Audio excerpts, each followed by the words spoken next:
अपनी मेहनत से उगाई गई सब्जी खाने का टेस्ट मार्केट में मिलने वाली सब्जी के मुकाबले काफ़ी ज़्यादा अच्छा होता है, क्योंकि पहली बात वो हमारी मेहनत से ग्रो की गई होती है।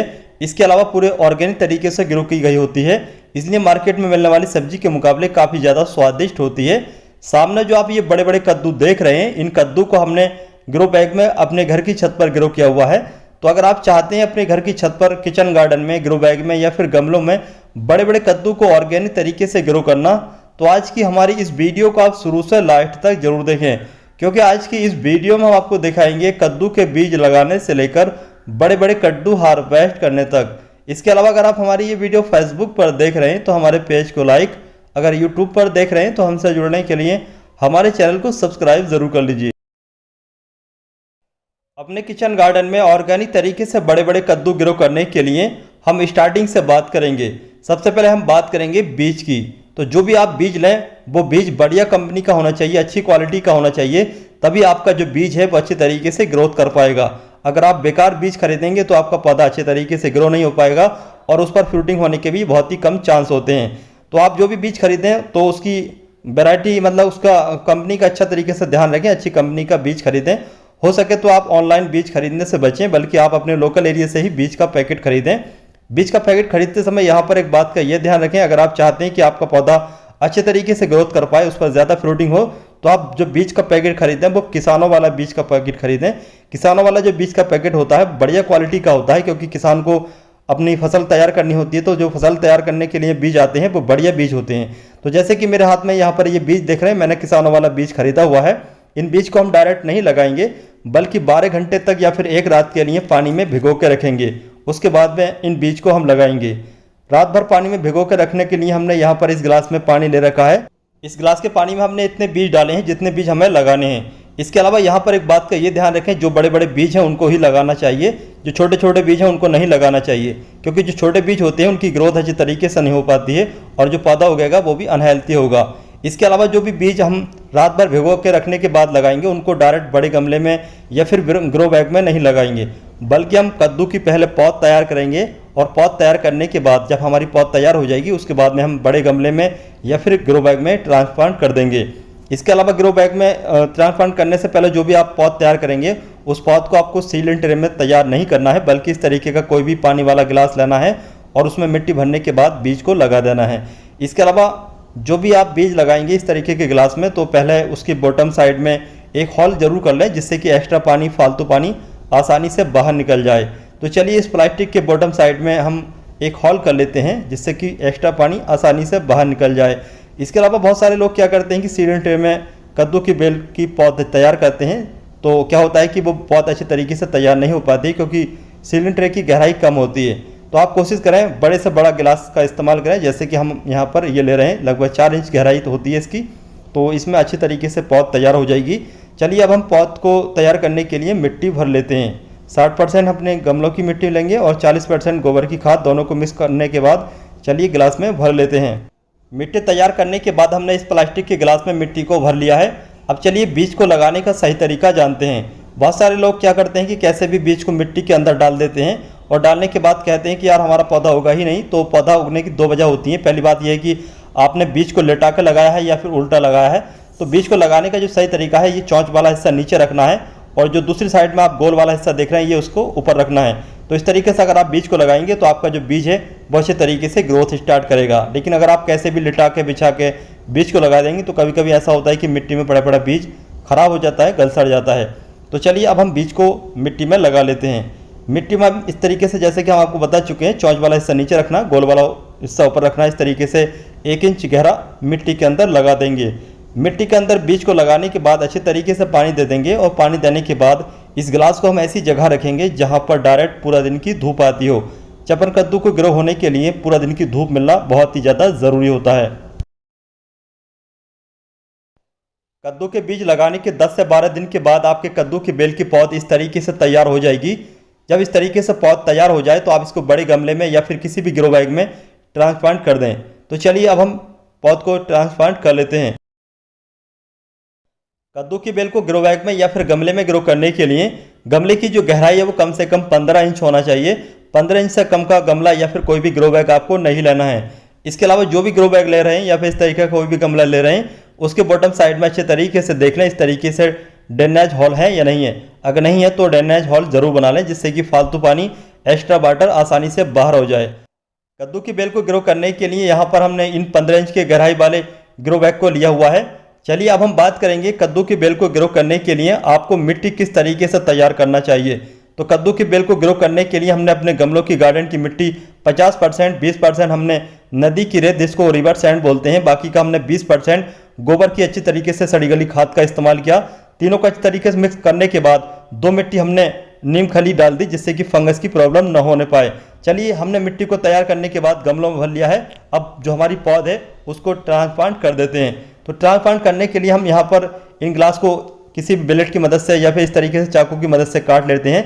अगर हम इनको खींच करके निकालेंगे पौधों को तो इनकी जो रूट्स हैं वो टूट सकती हैं, क्योंकि मिट्टी गीली है। तो इस तरीके से आसानी से हम इन ग्लास को काटने के बाद इन पौधों को रूट बॉल सहित निकाल लेते हैं।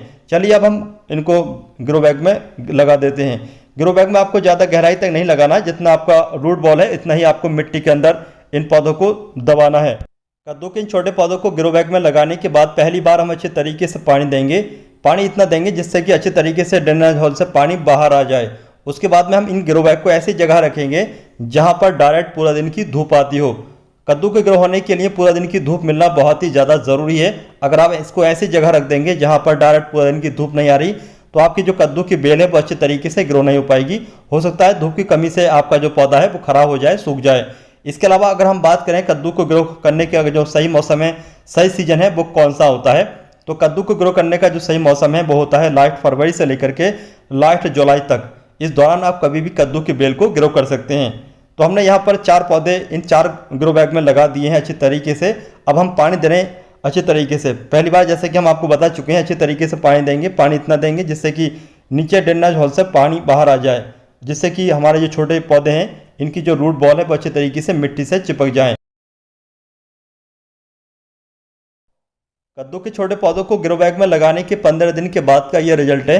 जैसे कि आप देख सकते हैं कद्दू के ये पौधे बहुत ही अच्छे तरीके से ग्रोथ कर रहे हैं, बिल्कुल ग्रीन और हेल्थी हैं। इसके अलावा जैसे कि आप नीचे वाली साइड में देख रहे हैं, 2 छोटी छोटी जो पत्तियां हैं इन पौधों पर, ये मदर लीफ होती हैं। इस तरीके की पत्तियों को मदर लीफ कहा जाता है। तो इस तरीके की जो पत्तियां हैं इनको जब आपके पौधे लगभग 10 इंच के हो जाएं तो इन पत्तियों को जरूर कट कर दें। कट करने का फ़ायदा ये होता है कि ये पौधे और भी तेज़ी से ग्रो होने लगते हैं। तो हम चलिए इन मदर लीफ को हटा देते हैं। इसके अलावा यहाँ पर एक बात मैं आपको बताना चाहता हूँ, जो कद्दू की बेल होती है या फिर दूसरी कोई भी बेल होती है, इसको ऊपर चढ़ने के लिए या तो वाइन नेट का सहारा चाहिए या फिर कोई भी टाट का सहारा चाहिए।